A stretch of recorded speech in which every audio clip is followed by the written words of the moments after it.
आज का question HC Verma का है, वॉल्यूम 1 का, पेज 7 पर क्वेश्चन नंबर 5 है।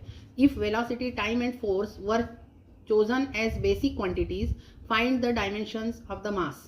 मतलब यहाँ पर जो बेसिक क्वांटिटी है वो कंसिडर की हुई है वेलोसिटी, टाइम एंड फोर्स, तो आपको मास की डायमेंशन बतानी है, ठीक है। लेकिन अब हम इसको सॉल्व करते हैं और इसका थॉट प्रोसेस देखते हैं क्या होगा। जैसे इन जनरल हमने जो 7 बेसिक क्वांटिटीज पढ़ी हैं उनमें से 3 मेन बेसिक क्वांटिटीज कौन सी होती थी?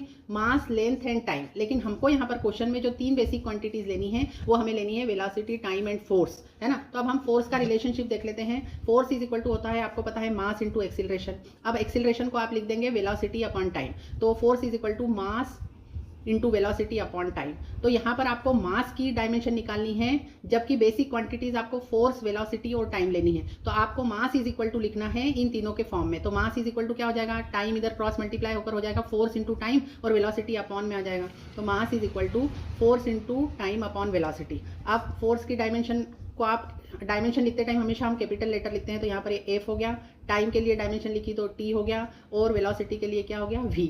और ये अपॉन में भी है तो ये ऊपर जाकर न्यूमरेटर में जाकर v की पावर -1 हो जाएगा। तो मास की डायमेंशन क्या हो गई? F T and v to the power -1, है ना।